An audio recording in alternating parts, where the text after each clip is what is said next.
శ్రీనివాస్, ఆంధ్రప్రదేశ్ రైతు సంఘం ఏలూరు జిల్లా కార్యదర్శి. ఇవాళ ఆంధ్రప్రదేశ్ రైతు సంఘం ఏలూరు జిల్లా 23వ మహాసభ జంగారెడ్డిగూడెంలోనే నిర్వహించాము. నిన్న కమిటీ కూడా ఎన్నిక జరిగింది. దానికి సంబంధించిన వివరాలన్నీ కూడా ఈరోజు జరిగిన ఆఫీస్ బేర్ సమావేశంలో ఫైనల్ చేసి పత్రికలకి, మీడియాకి చెప్పడం జరుగుతూ ఉంది. ప్రధానంగా నిన్న జరిగిన మహాసభలో 24 మందితో నూతన జిల్లా కమిటీ ఎన్నిక చేశాము. మొత్తం మహాసభ ఏకగ్రీవంగా నూతన కమిటీని ఎన్నుకున్నది. దీంట్లో ప్రధానంగా జిల్లా అధ్యక్షులుగా తిరిగి కట్టా భాస్కరరావు ఎన్నికయ్యారు. జిల్లా కార్యదర్శిగా నేను కె శ్రీనివాసు తిరిగి ఎన్నిక కావడం జరిగింది. జిల్లా ఆఫీస్ బేరర్స్గా అంటే ఉపాధ్యక్షులుగా సిరిబత్తుల సీతారామయ్య గారు జీలిగివెల్లి, అలాగే కోరస జలపాల్ గారు పుట్టాయుడు, అలాగే బొడ్డు రాంబాబు గారు జంగారెడ్డిగూడెం సహాయ కార్యదర్శిగా బొడ్డు రాంబాబు గారు ఎన్నికయ్యారు. అలాగే కోన శ్రీనివాసరావు మరో సహాయ కార్యదర్శిగా నిడమర్రు ఎన్నికవడం జరిగింది. దీంతో పాటు మరో 18 మందితోటి నూతన కమిటీ ఎన్నిక అనేది జరిగింది. ఆగిరిపల్లి, ముసునూరు, నూజివీడు, నిడమర్రు, ద్వారకా తిరుమల, ఉంగుటూరు, దెందులూరు, అలాగే పెదపాడు, కలిదిండి, వేములూరు, మండవల్లి, ఇట్లా ఈ మండలాల నుంచి ఈ కమిటీ సభ్యులు కూడా ఎన్నిక జరిగింది. ఈ నూతన కమిటీ 3 ఏళ్ల పాటు ఈ జిల్లాలో రైతుల సమస్యల మీద పనిచేయడం జరుగుతుంది. ఈ మహాసభలోనే దాదాపు 18 తీర్మానాలని ఆమోదించడం జరిగింది. ప్రధానంగా జిల్లాలో రైతాంగం ఎదుర్కొంటున్న ప్రధానమైన సమస్యలన్నీ కూడా ఈ మహాసభలో తీర్మానాలు చేశాం.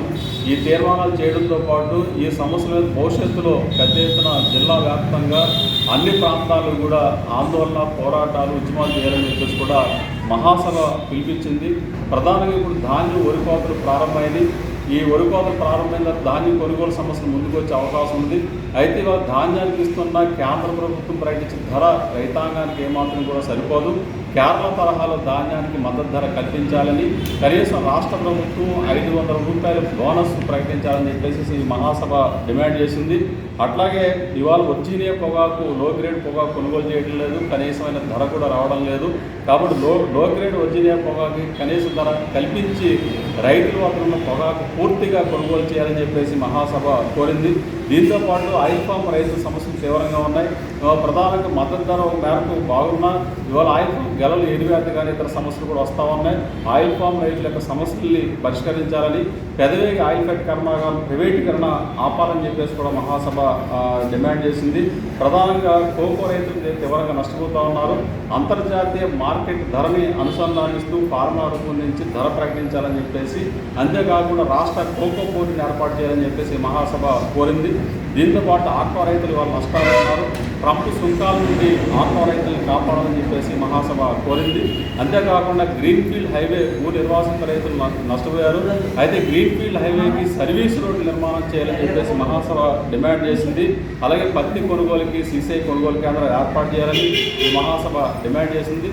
అలాగే చింతలపూడి ఎత్తిపోతల పథకం పనులు ప్రారంభించి వెంటనే పూర్తి చేసి మెట్ట ప్రాంత రైతాంగానికి సాగునీరు అందించాలని చెప్పేసి మహాసభ డిమాండ్ చేసింది.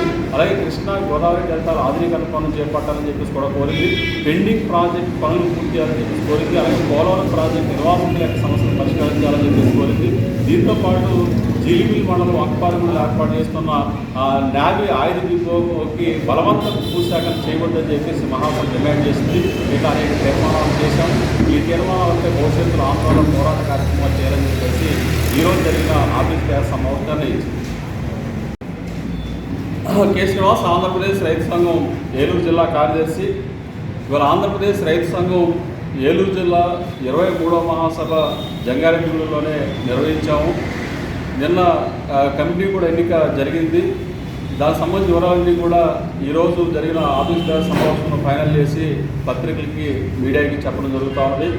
ప్రధానంగా నిన్న జరిగిన మహాసభలో 24 మందితో నూతన జిల్లా కమిటీ ఎన్నిక చేశాము. మొత్తం మహాసభ ఏకగ్రీవంగా నూతన కమిటీని ఎన్నుకున్నది. దీంట్లో ప్రధానంగా జిల్లా అధ్యక్షులుగా తిరిగి కట్టా భాస్కరరావు ఎన్నికయ్యారు. జిల్లా కార్యదర్శిగా నేను కె శ్రీనివాసు తిరిగి ఎన్నిక కావడం జరిగింది. జిల్లా ఆఫీస్ బేరర్స్గా అంటే ఉపాధ్యక్షులుగా సిరిబత్తుల సీతారామయ్య గారు జీలిగివెల్లి, అలాగే కోరస జలపాల్ గారు పుట్టాయుడు, అలాగే బొడ్డు రాంబాబు గారు జంగారెడ్డిగూడెం సహాయ కార్యదర్శిగా బొడ్డు రాంబాబు గారు ఎన్నికయ్యారు. అలాగే కోన శ్రీనివాసరావు మరో సహాయ కార్యదర్శిగా నిడమర్రు ఎన్నికవడం జరిగింది. దీంతో పాటు మరో 18 మందితోటి నూతన కమిటీ ఎన్నిక అనేది జరిగింది. ఆగిరిపల్లి, ముసునూరు, నూజివీడు, నిడమర్రు, ద్వారకా తిరుమల, ఉంగుటూరు, దెందులూరు, అలాగే పెదపాడు, కలిదిండి, వేములోలు, మండవల్లి, ఇట్లా ఈ మండలాల నుంచి ఈ కమిటీ సభ్యులు కూడా ఎన్నిక జరిగింది. ఈ నూతన కమిటీ 3 ఏళ్ల పాటు ఈ జిల్లాలో రైతుల సమస్యల మీద పనిచేయడం జరుగుతుంది.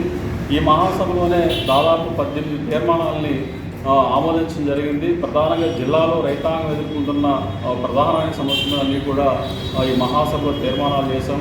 ఈ తీర్మానాలు చేయడంతో పాటు ఈ సమస్యల మీద భవిష్యత్తులో పెద్ద ఎత్తున జిల్లా వ్యాప్తంగా అన్ని ప్రాంతాలు కూడా ఆందోళన, పోరాటాలు, ఉద్యమాలు చేయాలని చెప్పేసి కూడా మహాసభ పిలిపించింది. ప్రధానంగా ఇప్పుడు ధాన్యం వరి కోతలు ప్రారంభమైంది. ఈ వరి కోతలు ప్రారంభమైన ధాన్యం కొనుగోలు సమస్యలు ముందుకు వచ్చే అవకాశం ఉంది. అయితే ఇవాళ ధాన్యానికి ఇస్తున్న కేంద్ర ప్రభుత్వం ప్రకటించిన ధర రైతాంగానికి ఏమాత్రం కూడా సరిపోదు. కేరళ తరహాలో ధాన్యానికి మద్దతు ధర కల్పించాలని, కనీసం రాష్ట్ర ప్రభుత్వం 500 రూపాయల బోనస్ ప్రకటించాలని చెప్పేసి ఈ మహాసభ డిమాండ్ చేసింది. అట్లాగే ఇవాళ వర్జీనియా పొగాకు, లో గ్రేడ్ పొగాకు కొనుగోలు చేయడం లేదు, కనీసమైన ధర కూడా రావడం లేదు. కాబట్టి లో గ్రేడ్ వర్జీనియా పొగాకు కనీస ధర కల్పించి రైతుల వద్ద ఉన్న పొగాకు పూర్తిగా కొనుగోలు చేయాలని చెప్పేసి మహాసభ కోరింది. దీంతోపాటు ఆయిల్ ఫామ్ రైతుల సమస్యలు తీవ్రంగా ఉన్నాయి. ప్రధానంగా మద్దతు ధర మేరకు బాగున్నా ఇవాళ ఆయిల్ ఫామ్ గెలలు ఎరివేత కానీ ఇతర సమస్యలు కూడా వస్తూ ఉన్నాయి. ఆయిల్ ఫామ్ రైతుల యొక్క సమస్యల్ని పరిష్కరించాలని, పెదవేగ ఆయిల్ ఫెడ్ కర్మాగారం ప్రైవేటీకరణ ఆపాలని చెప్పేసి కూడా మహాసభ డిమాండ్ చేసింది. ప్రధానంగా కోకో రైతులు తీవ్రంగా నష్టపోతూ ఉన్నారు. అంతర్జాతీయ మార్కెట్ ధరని అనుసంధానిస్తూ ఫార్మా రూపొందించి ధర ప్రకటించాలని చెప్పేసి, అంతేకాకుండా రాష్ట్ర కోకో బోర్డుని ఏర్పాటు చేయాలని చెప్పేసి మహాసభ కోరింది. దీంతోపాటు ఆక్వా రైతులు వాళ్ళు నష్టాలు ఉన్నారు. ట్రంప్ సుంకాల నుండి ఆక్వా రైతులను కాపాడాలని చెప్పేసి మహాసభ కోరింది. అంతేకాకుండా గ్రీన్ఫీల్డ్ హైవే భూ నిర్వాసిత రైతులు నష్టపోయారు. అయితే గ్రీన్ఫీల్డ్ హైవేకి సర్వీస్ రోడ్డు నిర్మాణం చేయాలని చెప్పేసి మహాసభ డిమాండ్ చేసింది. అలాగే పత్తి కొనుగోలుకి సీసీఐ కొనుగోలు కేంద్రం ఏర్పాటు చేయాలని ఈ మహాసభ డిమాండ్ చేసింది. అలాగే చింతలపూడి ఎత్తిపోతల పథకం పనులు ప్రారంభించి వెంటనే పూర్తి చేసి మెట్ట ప్రాంత రైతాంగానికి సాగునీరు అందించాలని చెప్పేసి మహాసభ డిమాండ్ చేసింది. అలాగే కృష్ణా, గోదావరి డెల్టాల ఆధునీకరణ పనులు చేపట్టాలని చెప్పేసి కూడా కోరింది. పెండింగ్ ప్రాజెక్ట్ పనులు పూర్తి చేయాలని చెప్పేసి కోరింది. అలాగే పోలవరం ప్రాజెక్టు నిర్వాసితుల యొక్క సమస్యలు పరిష్కరించాలని చెప్పేసి కోరింది. దీంతోపాటు జీలిబిల్ మండలం అక్బారిగూడలో ఏర్పాటు చేస్తున్న నావీ ఆయుధ డిపోకి బలవంత భూసేకరణ చేయవద్దని చెప్పేసి మహాసభ డిమాండ్ చేసింది. ఇట్లా అనేక తీర్మానాలు చేశాం. ఈ తీర్మానాలపై భవిష్యత్తులో ఆందోళన, పోరాట కార్యక్రమాలు చేయాలని చెప్పేసి ఈరోజు జరిగిన ఆఫీస్ సమావేశాన్ని